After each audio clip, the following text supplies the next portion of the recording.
प्यारे बच्चों, आप लोग श्याम पट की ओर ध्यान देंगे।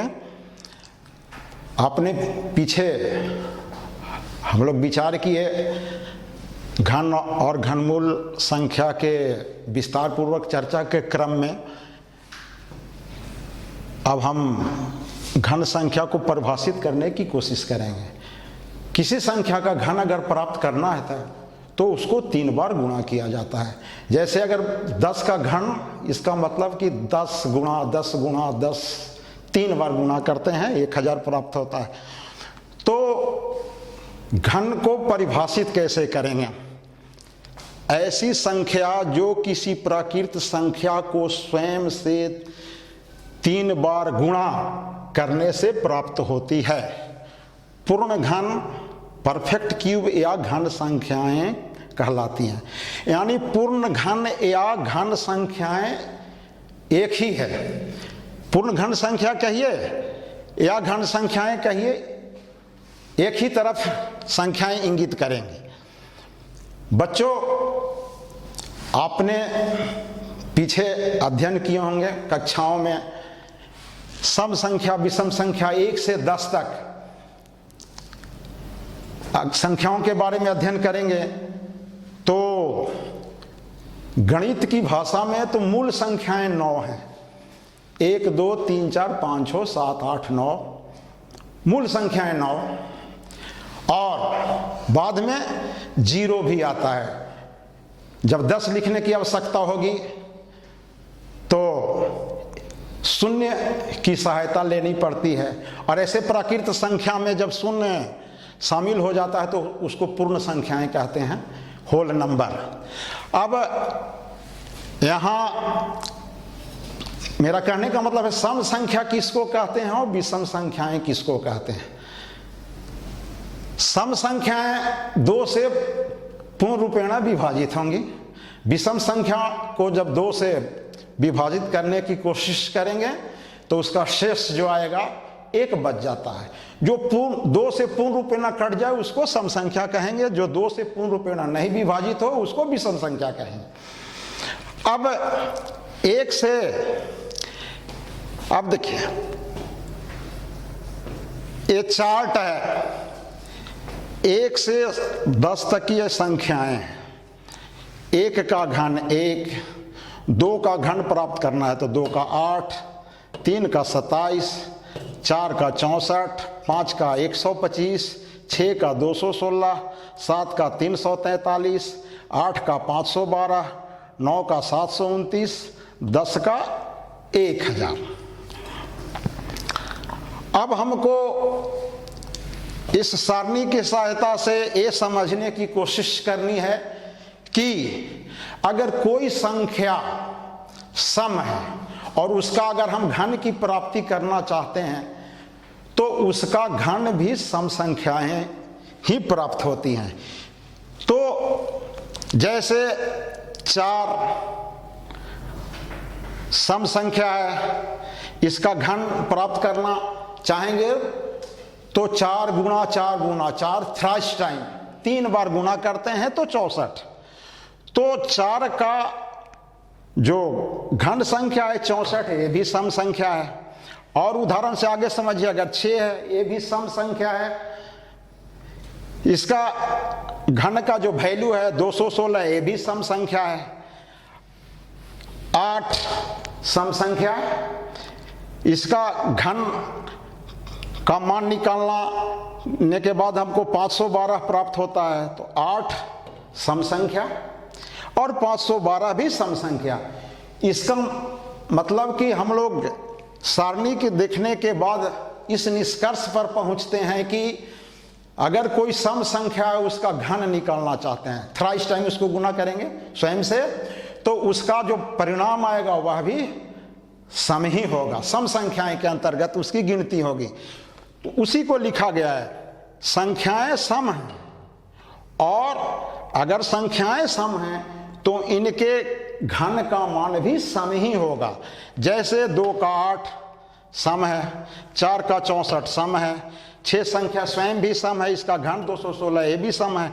अब विषम संख्या के बारे में विचार करेंगे। विषम संख्या 1, 3, 5, 7, 9, 1 का घन 1, 3 का घन 27, 3 अगर विषम संख्या है तो इसका घन भी विषम संख्या है। 5 125, 5 स्वयं विषम संख्या है, इसका घन का वैल्यू मान 125 है, भी विषम संख्या है। 6 सम संख्या है, और विषम की बात। 7 विषम संख्या है तो 343 भी विषम संख्या है। यानी अगर कोई संख्या विषम हो और उसका घन का मान निकालेंगे तो वो भी संख्या विषम ही होंगी। तो अगर संख्याएं विषम हैं तो उनका घन भी विषम संख्या ही होती हैं। 1 से 1000 के बीच 10 पूर्ण घन होते हैं। सर्वप्रथम 1, अंत में 1000, 1000। तो इसमें समझने की यह बात है कि 1 से 1000 के बीच केवल 10 पूर्ण घन प्राप्त होते हैं, और जिनका मान क्रमशः 1, 2, 3, 4, 5, 6, 7, 8, 9, 10 है। यानी 1 से 1000 के बीच केवल 10 पूर्ण घन प्राप्त होते हैं। अब विचारणीय आइए सारणी 2, 1 से 10 के बाद 11 से बीच की जो संख्याएं हैं उनके घन निकालने के बाद जो हमें परिणाम प्राप्त होते हैं उसके बारे में विचार करेंगे।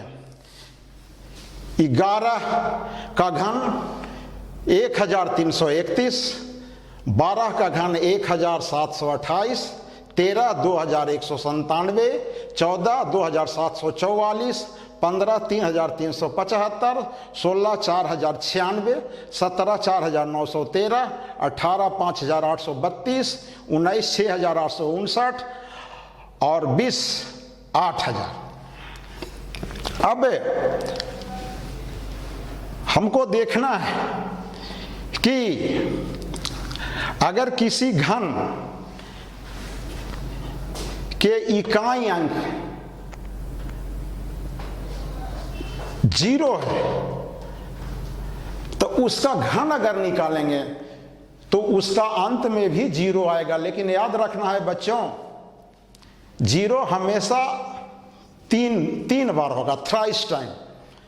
जैसे उदाहरणार्थ देखिए, 20 का घन अगर 8000 है तो इसमें 0 की संख्या 3 है। थ्राइस टाइम गुणा होता है, इसलिए 3 बार होगा। 0 3 बार रहता है।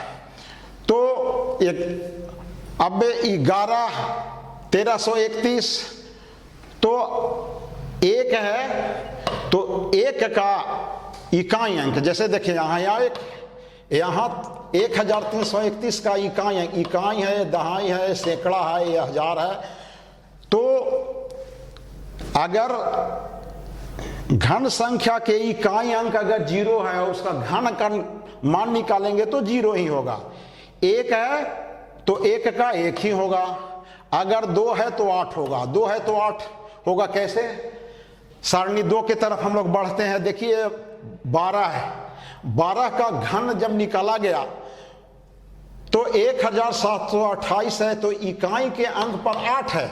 इसलिए बोल रहा है सारणी के अनुसार कि अगर संख्या का इकाई अंक में अगर 2 है उसका घन निकालेंगे तो 8 होगा।